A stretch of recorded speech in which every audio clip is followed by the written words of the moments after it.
श्री स्वामी समर्थ मंडळी, चला तर आज बनवूया आपण खानदेशामध्ये दाल बट्टी। त्याच्यासाठी मक्का आणि गहू मी थोडेसे जाडसर दळून घेतलेले आहे।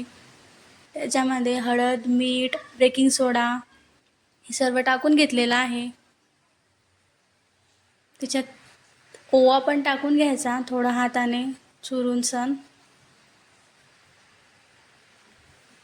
तेल टाकायचं, सर्व पीठ एकजीव करून घ्यायचं।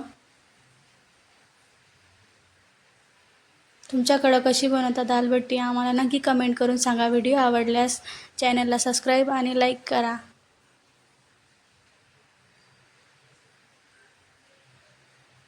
बघू शकता किती छान प्रकारे झालेले आहे एकजीव। पाणी टाकायचं, त्याचा सॉफ्ट असा गोळा तयार करून घ्यायचा।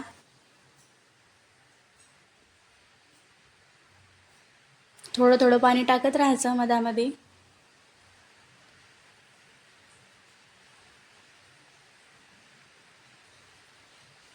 बघू शकता किती छान प्रकारे गोळा तयार झालेला आहे। 5 मिनिटे ठेवायचा। नंतर तेल टाकायचं, त्याच्यामध्ये थोडा चुरून घ्यायचा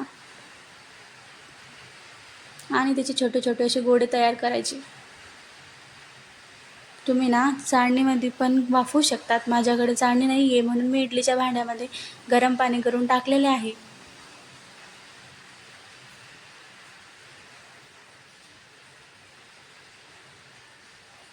दहा मिनिटे ठेवायचे। बघा किती छान प्रकारे झालेले आहे। नंतर त्याला तेलामध्ये फ्राय करून घ्यायचे।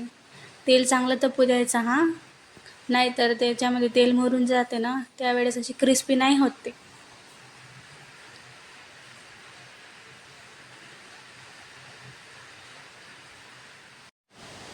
मस्त परतून घ्यायचं, दोघी साईडने बरोबर होऊ द्यायचं नाही का, नाहीतर क्रिस्पी नाही होत।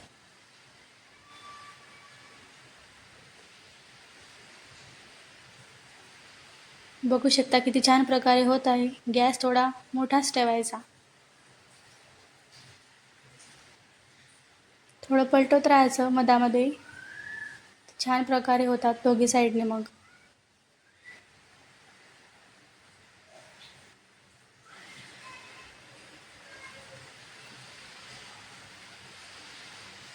बघा किती छान प्रकारे झालेले आहे। लालसरच होऊ द्यायचे थोडे।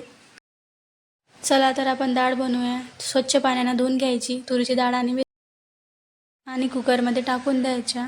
मस्तपैकी 4-5 शिट्ट्या होऊ द्यायच्या, त्याच्यामुळे डाळ अशी छान प्रकारे होते। कढईत तेल टाकायचं, जिरे टाकायचं, मोहरी टाकायच्या, मस्त कढीपत्ता टाकायचा, लसूण टाकायचा आणि छान प्रकारे होऊ द्यायचा। नंतर लगेचच आपण जी डाळ केलेली आहे ती डाळ टाकून द्यायची। हळद टाकायचं, मीठ टाकायचं आणि हलवून घ्यायचं। थोडा टाईम राहू द्यायचं, पाणी टाकायचं नंतर आणि स्लो गॅस करून होऊ द्यायची थोडी। नंतर कोथिंबीर टाकून घ्यायचा। व्हिडिओ आवडल्यास नक्की सबस्क्राईब करा। थँक्यू।